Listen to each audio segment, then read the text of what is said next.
Olha, a ideia de que investir é como jogar xadrez é quase um clichê. Ouvimos-la por todo lado.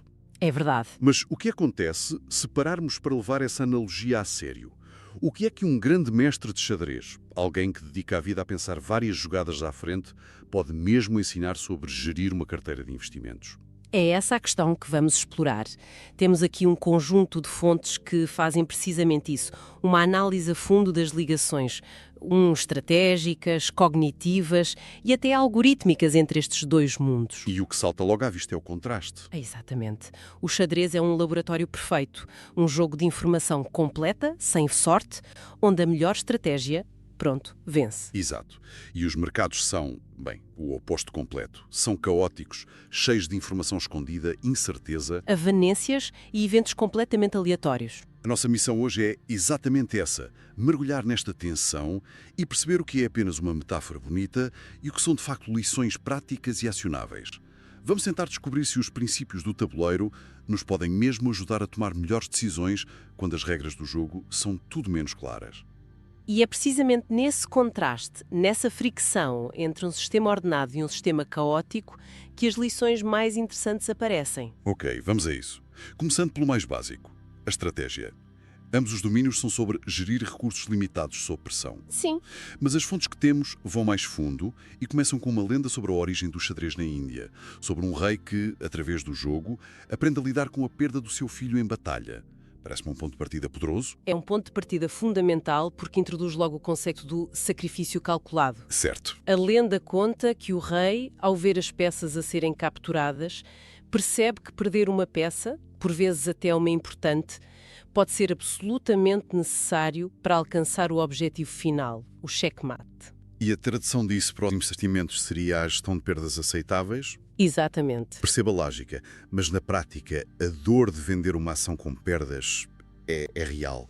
É fácil falar em sacrifício tático num plano, mas como é que o investidor comum supera o bloqueio emocional de admitir que estava errado? Pois essa é a dificuldade central. A economia comportamental chama a isto aversão à perda. Nós sentimos a dor de uma perda de forma muito mais intensa do que o prazer de um ganho equivalente. Muito mais. A lição do xadrez é uma mudança de perspectiva. Uma ordem de stop-loss, por exemplo, não deve ser vista como um fracasso ou um erro. É um movimento tático. Um sacrifício deliberado. Um sacrifício deliberado para proteger a peça mais importante, o nosso capital principal, o rei, e libertar recursos para os realocar a oportunidades com mais potencial. É passar de uma reação emocional a uma decisão estratégica. O que me intriga é que no xadrez não estamos a jogar sozinhos. É preciso antecipar o que o adversário vai fazer. Isso parece incrivelmente difícil de aplicar nos mercados, onde o adversário é o mercado inteiro. Sim, é uma boa pergunta. Como é que o investidor sequer começa a pensar pelo outro lado? A famosa escola soviética de xadrez, de mestres como o Kasparov, tinha precisamente esse lema, pensar pelos dois lados. E a aplicação disto é crucial. Como? O investidor não pode analisar apenas o potencial de subida da sua posição, a sua própria tese.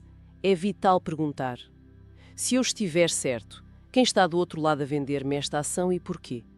O que é que eles podem saber que eu não sei? É antecipar as respostas prováveis. Não só de outros investidores, mas também da concorrência, das entidades reguladoras, das mudanças na política monetária. A estratégia de sucesso não é só proativa, é também reativa. E essa tensão entre o plano e a reação imediata é o grande dilema, não é? No xadrez temos a estratégia de abertura, o plano geral, mas depois temos de nos adaptar a cada jogada. Como é que se gera isso numa carteira? Bem, a alocação de ativos é a nossa estratégia de abertura, a nossa estrutura posicional a longo prazo. Mas os mercados voláteis exigem ajustes táticos constantes. Certo. A analogia é tão forte que as fontes mencionam até a existência do termo xadrez fiscal. Xadrez fiscal, gosto disso. Soa algo incrivelmente complexo. Mas é um exemplo perfeito. Não se trata de uma só jogada para pagar menos impostos este ano.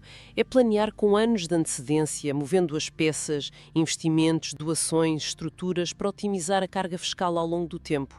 Sempre a antecipar as respostas do Estado. Exato, ou seja, as mudanças na legislação é a disciplina de pensar múltiplas jogadas à frente. Ou seja, não é só sobre poupar dinheiro agora, é sobre garantir que não se fique em xeque-mate fiscal daqui a 5 anos. Precisamente. Ok, já falamos de estratégia, mas para mim o verdadeiro campo de batalha e onde a maioria de nós falha é a nossa própria cabeça. Sem dúvida. Porque podemos ter o melhor plano do mundo, mas depois o pânico ou a euforia entram em jogo. Como é que a psicologia do xadrez nos ajuda aqui? A psicologia se torna, se calhar, ainda mais útil. Um dos pontos cruciais que as fontes sublinham vindo do investidor Howard Marks é a necessidade de separar a qualidade da decisão do resultado. Explica lá isso melhor. Num jogo de xadrez, uma jogada brilhante pode falhar por causa de uma resposta ainda mais genial do adversário. Nos mercados, uma decisão de investimento bem fundamentada pode levar a perdas por causa de um evento imprevisível, um cisne negro. Ok. A excelência em ambos os campos reside em focarmos-nos obsessivamente na qualidade do nosso processo de decisão e não apenas no resultado a curto prazo. Espera aí, isso é fundamental.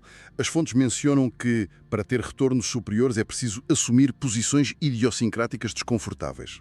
Estás a dizer que, para ter sucesso, o investidor tem de estar disposto a parecer um idiota por ir contra a maré, mesmo que o seu processo esteja correto? Exatamente. Ir contra o consenso do mercado é, por definição, desconfortável. Mas é a única forma de obter retornos extraordinários. Certo. A questão é que a nossa capacidade de processar informação para tomar essas decisões é limitada. Nem os grandes mestres de xadrez conseguem calcular todas as jogadas possíveis. Sofrem de cansaço, de pressão do tempo. É o que se chama de racionalidade limitada. E se até eles, com cérebros treinados para isto, têm limites, o que dizer de nós, que somos bombardeados com notícias e dados a cada segundo? É por isso que a superioridade humana já não está no cálculo bruto. As máquinas venceram-nos completamente nesse campo. Já lá vamos. Pioneiros como os de Alfred Binet sobre jogadores de xadrez às cegas mostraram algo incrível. Os mestres não memorizam sequências de jogadas. Eles usam o seu conhecimento para reconhecer estruturas e padrões no tabuleiro. A lição para o investidor, então, é focar-se nos grandes padrões. Exatamente. Em vez de tentar analisar cada variável e cada notícia, o foco deve ser em reconhecer os grandes padrões macroeconómicos e de mercado. Mas mesmo aí, enfrentamos um inimigo traiçoeiro, o viés de confirmação.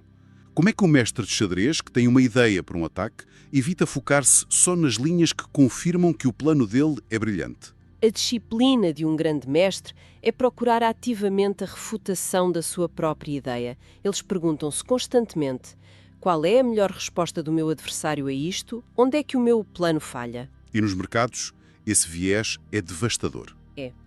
Leva um investidor a procurar apenas notícias e análises que validam a sua tese, ignorando todos os sinais de perigo. A disciplina do xadrez ensina-nos a sermos o advogado do diabo das nossas próprias melhores ideias. E claro, depois vêm as emoções.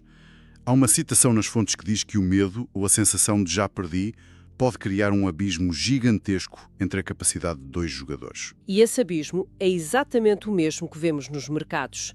O investimento é um exercício de controle do medo e da ganância. Sim. O jogador que, numa posição difícil e com pouco tempo, consegue controlar a respiração para se acalmar e encontrar a melhor jogada, é o modelo perfeito para o investidor que se mantém fiel ao seu plano no meio do pânico do mercado. É um músculo que se treina. Esta analogia tem sido incrivelmente útil, mas tenho que te perguntar, até que ponto é que ela aguenta? Porque os mercados não são um tabuleiro arrumado e previsível, pois não? Onde é que a comparação se quebra? Essa é uma questão crucial e as fontes são muito claras sobre isso. A diferença fundamental é estrutural. O xadrez é um jogo determinístico com informação perfeita. Todas as peças à vista, regras fixas. Isso, não há surpresas. O mercado financeiro é estocástico, é dominado pela incerteza, pela informação assimétrica onde uns sabem mais que outros e por eventos aleatórios e imprevisíveis. Ou seja, no mercado, ter mais informação não elimina a incerteza. Apenas ajuda a geri-la. Lá está. Então, se o xadrez não é o modelo perfeito por causa disso, qual seria? As fontes mencionam que há quem defenda que investir se parece mais com póquer. É a jogadora profissional Annie Duke, por exemplo. E se ligarmos isto ao panorama geral, faz todo o sentido. No póquer, tal como no investimento, tomamos decisões constantemente com informação incompleta. Não sabemos as cartas dos outros. Nem qual será a próxima carta do baralho. O resultado de uma mão não depende apenas da qualidade da nossa decisão, mas também da sorte. E como não podemos controlar a sorte, o foco estratégico tem de ser exclusivamente em melhorar o nosso processo de decisão, vez após vez. No momento em que se procura um retorno acima da taxa livre de risco. E abandona-se a certeza do tabuleiro de xadrez e entra-se na incerteza da mesa de póquer. E essa ideia de cálculo e probabilidade leva-nos diretamente à tecnologia. O xadrez não foi só um modelo para nós, foi o campo de treino para a inteligência artificial, certo? Sem dúvida. Aquele momento em 1997, com a derrota do Garry Kasparov para o Deep Blue da IBM, foi um terremoto. Foi um ponto de viragem para a humanidade. Lembro-me do choque que foi. Kasparov visto como o pináculo do intelecto humano a ser derrotado por uma máquina. Ele parecia devastado. Sim. Mas o que ele fez a seguir é que contém a verdadeira lição. Em vez de lutar contra as máquinas, ele tornou-se um dos maiores defensores da colaboração humano-máquina. Ele percebeu que um humano com uma máquina seria sempre superior. A qualquer máquina sozinha ou a qualquer humano sozinho. E como é que esses algoritmos que derrotaram Kasparov fizeram o salto do tabuleiro de xadrez para os mercados financeiros do Wall Street? A transferência parece complexa. Na verdade, a transferência conceptual é bastante direta. Pensemos no AlphaZero, da DeepMind, um sucessor muito mais avançado. Ele não foi programado com estratégias humanas. Aprendeu a dominar o xadrez do zero. Como? Apenas jogando contra si mesmo, milhões de vezes, através de um processo chamado aprendizagem por reforço. E ao fazer isso, descobriu estratégias que séculos de génios humanos nunca tinham concebido. E hoje, esses mesmos algoritmos... Hoje, esses mesmos algoritmos são usados em trading quantitativo para que as máquinas aprendam sozinhas estratégias de negociação adaptativas no ambiente ruidoso do tabuleiro financeiro. Então, se juntarmos todas as peças, o que significa tudo isto? Parece que a relação entre xadrez e investimento é profunda em 3 níveis. Sim. O estratégico, com o planeamento e o sacrifício, o cognitivo, na gestão dos nossos próprios vieses e, finalmente, o algorítmico, com o xadrez a servir de berço para a IA que hoje domina parte dos mercados. Se há uma lição central a retirar de tudo isto é a da disciplina. A disciplina de focar na qualidade do processo de decisão e não apenas no resultado imediato. Certo. É aceitar que o risco e a incerteza não são falhas no sistema, são características do jogo de investir. E que mesmo as melhores jogadas podem, por vezes e por puro azar, resultarem em perdas. O futuro, então, parece ser essa colaboração de que falava o Kasparov. A máquina a otimizar a tática, a calcular probabilidades, e o humano a manter a supervisão da estratégia geral, a gestão do risco e a disciplina emocional. Exato. E isso deixa-nos com uma reflexão final. Força. A IA pode otimizar todos os nossos movimentos táticos, encontrar a melhor jogada com base nos dados.